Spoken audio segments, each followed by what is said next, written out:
If you like this video, please give a thumbs up and subscribe. Hit the bell icon to be notified of new videos. They can be amazingly intricate, incredibly extensive, and breathtakingly beautiful, though not necessarily circular. For decades now, crop circles have been mysteriously turning up overnight in fields in many countries of the world, in parts of the southern UK especially. They've been attributed to things such as supernatural forces, freak weather events, electromagnetic effects, extraterrestrials, and, of course, human hoaxers with planks on a rope, the so-called planners. But have we yet found the definitive answer to the question of who or what creates them, how, and why? It's no good looking to the scientific establishment for the answers, our universities and research institutions. They've not attempted to thoroughly investigate the phenomenon. They judge that crop circles aren't worth investigating because they're man-made. All of them. Case closed. The kind of "nothing to see here folks, move along" attitude academia has towards the whole UFO, ET phenomenon, so let's take a look at what independent, alternative researchers have discovered since the 1970s, when the mysterious formation started to really capture the media's interest and the public's imagination. What have they found that makes the difference between a genuine circle and a hoaxed circle? What do they know that convinces them that some circles are made by forces other than human devilment? Centuries of circles, and uncertainty for a start. They've discovered that crop circles turned up way before the 1970s, as far back as 1686, in fact. That's when Oxford University's first professor of chemistry, Robert Plot, examined some fairy circles, as they were then called. He published his findings in A Natural History of Staffordshire, hypothesizing that the cause was the effects of lightning. A couple of centuries later, in 1880, British spectroscopist John Capron had a letter published in Nature magazine describing several circles he'd found. His theory was that cyclonic wind action caused them, and in the 20th century, the Bristol Evening Post printed a letter from Christine Dutton testifying that circles were seen on her family's farm from 1914 to 1956, which she attributed to sudden sharp winds. Not until 1932, though, did the first account appear with supporting photographic evidence. It concerned a group of 5 rings at Bow Hill in West Sussex. One eyewitness described a circle actually forming. Writing to the Sunday Express, Kathleen Skin stated that as a teenager in 1934 she was gazing over a field when she saw a whirlwind that caused a perfect circle of flattened corn, hot to the touch. These are just a few of the 300 pre-1970s circles documented in The Secret History of Crop Circles by researcher Terry Wilson. He's posted a selection of them on his oldcropcircles.com website. However, none offer any definitive proof of a cause. It would appear from these anecdotal accounts, though, that one cause could be a localized vortex of some sort, a kind of short-lived mini-tornado. Is there any research supporting this theory?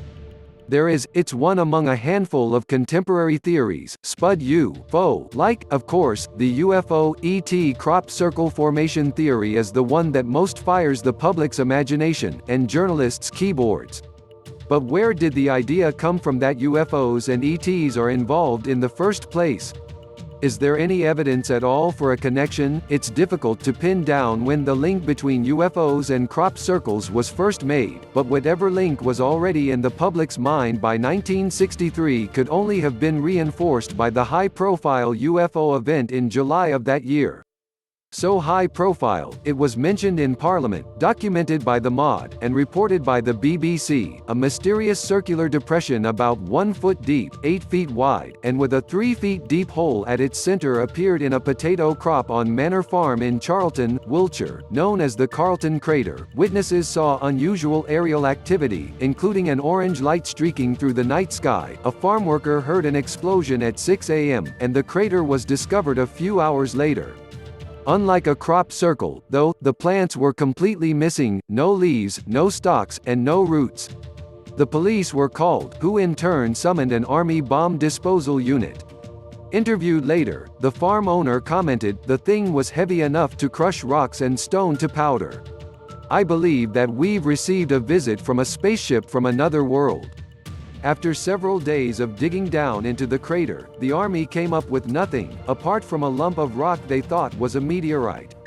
but that turned out to be common ironstone.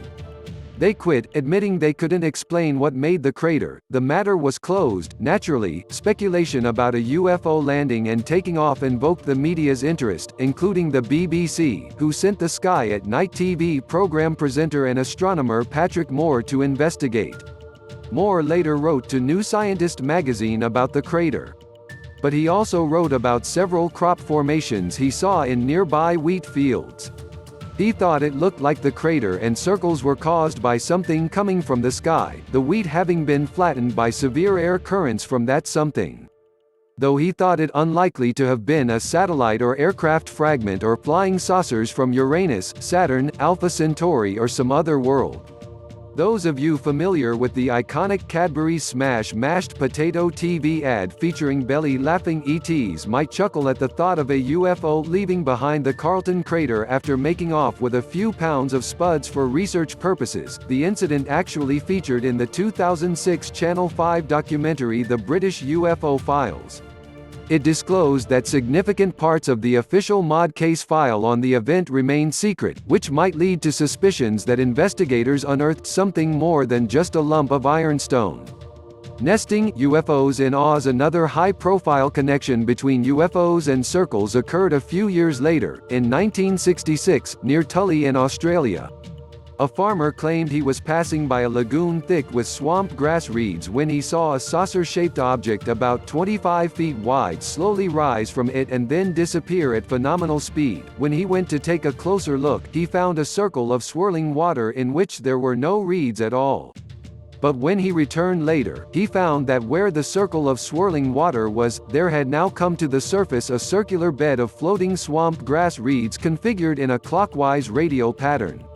The circle caused quite a stir in the media and was dubbed the Tully Saucer Nest.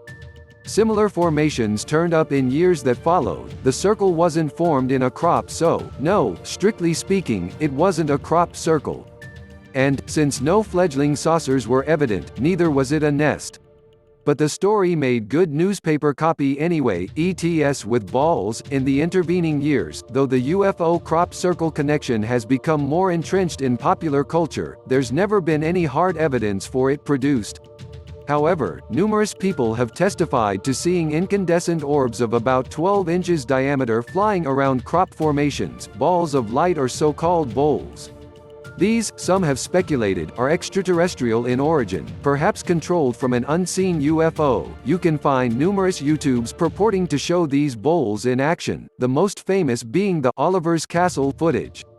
The story goes that one morning in August 1996, while camping on a hilltop, student John Whaley captured footage of 4 of them moving around over the wheat field below him, and a snowflake-shaped crop circle appeared in only seconds. Experts examined the footage, declared it genuine, and believers in the ET circle connection had compelling new evidence to support their belief.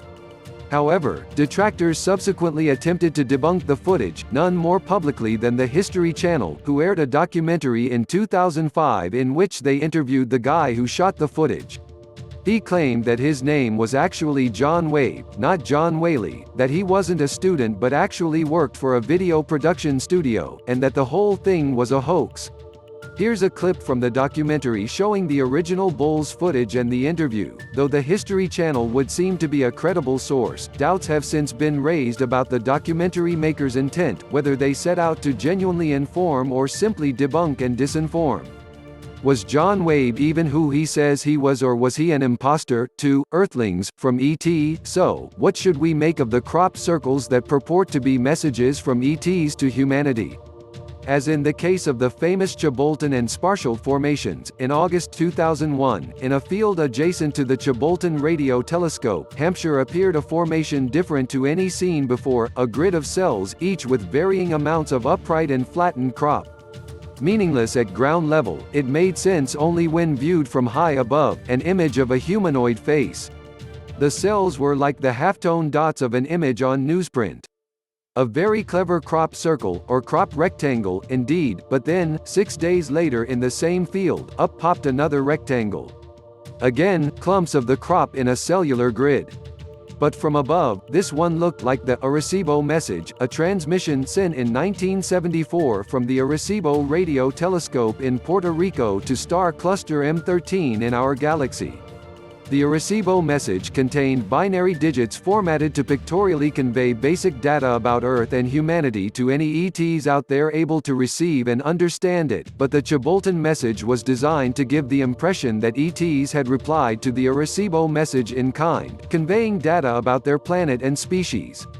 The fact is, it'll take 25,000 years or so for the Arecibo message to reach M13, so researchers speculated that ETs venturing into our neck of the galaxy must have intercepted it and decided to reply. An even cleverer crop rectangle, roughly a year later, near Sparsholt, Hampshire, about 8 miles away from the Chibbolton site, came perhaps the most astounding ET message. It consisted of a rectangle overlaid by a circle, inside which were also meaningless clumps. Viewed from the air, the rectangle depicted the face of an alien, somewhat like the typical gray, but the circle just contained a spiral of dots, no picture. Researchers soon realized that the dots represented ASCII binary code and set about decoding it. They eventually concluded that it said, "Beware the bearers of false gifts and their broken promises. Much pain but still time. Believe. It is good out there. We oppose deception." Conduit closing. What did it all mean? Was it really a warning from benevolent ETs? Or was it those mischievous plankers again? Perhaps a publicity stunt for the Hollywood film Signs, even, due for release a month later? The film starred Mel Gibson as a farmer, who discovers a circle in his cornfield, which turns out to be the work of a horde of malevolent aliens who attack his farmhouse, if we're to believe the theory that it's ET, not hoaxers, sending us messages through crop circles. Despite the lack of corroborating evidence, one has to ask, if it's really are trying to communicate with us, why would they choose to do it so sporadically, so indirectly, and so cryptically? Nonetheless, a possible ET circle connection is firmly entrenched in the public consciousness and will no doubt remain the theory most people wish to be true. Is there something in the wind? One of the first alternative researchers to put forward a science-based hypothesis, the vortex whirlwind crop circle formation theory, was Dr. Terence Meaden. A meteorologist by profession, Meaden thought that rotating columns of air that had become electrified and turned into plasma had electrocuted the crop and bent it over, based on a totally natural, albeit rare, weather event. This theory held up for some time, but it could only account for simple single circles such as those described in the historical record. When formations of strategically arranged multiple circles started to appear in the late 1970s, it lost some of its integrity. And when the more complex pictographic formations with straight lines and non-circular geometric shapes turned up, starting in 1990, it was clear the theory was incomplete, if not entirely redundant. The heat is on. The most rigorous scientific investigation into the cause of crop circles was started in 1990 by Dr. William Levengood, an American biophysicist with his own lab, expertise in bioelectrical energies in plants, and 50 published scientific papers to his name. He developed the microwave heating theory. Over a 10-year period, Levengood examined plant samples from more than 250 crop circles from numerous countries. Under the microscope, he compared samples from within the formations to control samples from outside the formations and discovered some significant differences. Chief among these were the differences in the plant's nodes. Wheat stalks have several nodes along with them. On the formation samples, these had been enlarged and stretched by up to 200% and were the points at which the stalks had bent over. The nodes contain more water than other parts of a stalk, and in some cases, these had ruptured, referred to as expulsion cavities or blown nodes, as if suffering from intense internal heating which had turned the water onto steam and burst the node wide open. The control samples were unaffected. What could cause such heating? It turned out that this effect can be reproduced in the lab by heating stalks briefly in a microwave oven. However, Levengood was unable to determine where such microwave energy could have come from in open fields. One thing's for sure, it didn't come from humans with planks or rollers. Circles interfere with Earth's magnetic field. One of the stereological community's most well-known researchers and authors, Colin Andrews, has undertaken numerous surveys around crop circles with a magnetometer, which detects variations in magnetic fields and has come up with some very interesting results, leading to the magnetic field formation theory. Andrews detected a surprising 120% increase in the Earth's magnetic field in and around crop formations, lasting for several days. In a few cases, the profile of the increased magnetic field closely mapped the circle design. His results suggested that the magnetic dipoles were approximately 20 feet above ground and 20 feet below the soil surface. He's also detected that the plants thrive in increased magnetic areas. While this finding supports a fascinating correlation between circles and magnetic field interference, the theory can't explain how magnetism alone can lay down crop plants, much less create patterns. Is it just a byproduct of, or one of a combination of forces at work? Other fascinating correlations are that the majority of crop circles have been found in proximity to ancient sacred sites and aquifers, underground reservoirs of water in chalk that, as their levels rise and fall, can produce an electrical ground charge which some theorize could have a part to play in crop formations. Is Mother Earth trying to tell us something? And so we come to the least science-based, much less tangible crop circle causation hypothesis, the Gaia life force energies formation theory, developed in the 1970s by chemist James Lovelock and microbiologist Lynn Margulis. The Gaia hypothesis proposes that living creatures and organisms interact with one another and their inanimate environment to form a self-regulating, self-adapting, holistic system that maintains the conditions necessary for life on Earth. Believers in Gaia suggest that crop circles are a message from this system to humanity to change our environmentally destructive ways, a cry from an exasperated Mother Earth, so to speak. This interconnectedness and co-dependency of all things resonate with the life force energies hypothesis, which suggests that, just as human bodies have auras, chakras, and meridians, as used in acupuncture, so does the planet. It too has auras, it has chakras, known as ancient sacred sites, and it has meridians, known as ley lines. Adherents of this theory would argue that it's no coincidence that Wiltshire is the world hotspot for crop circles. It's been estimated that 90% of all circles worldwide occur within a 40-mile radius of Britain's oldest sacred structure, Stonehenge. And not too far away are the sacred sites of Avebury, Silbury Hill, Glastonbury, and the area is crisscrossed with ley lines. If you, personally, hold to such ethereal beliefs, then the crop circle phenomenon is one amongst several mystical, New Age phenomena that hold truth and meaning for you. If, on the other hand, you're more of a pragmatic, show-me-the-evidence thinker, then this crop formation theory will likely cut little or no ice. But we're still going round in circles despite the best efforts of independent researchers who've put forward a variety of theories. We still don't have a definitive, unified answer to the enigma: who or what is making crop circles and why? Yes, of course, many of them are man-made. Researcher Colin Andrews estimated that 80% are created by groups of plankers. Other researchers estimate the percentage to be even higher. Some groups of plankers, like circle makers, are quite open about it.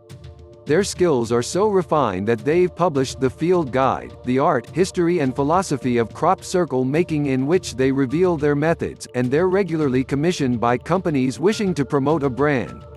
For instance, Nestlé paid them to create this one for their shredded wheat breakfast cereal. But how could groups of plankers reproduce the scientifically proven effects, like magnetic field interference, microwave heating, and other biophysical anomalies? Are they actually using secret, high-tech devices, not planks on ropes, that leave these traces?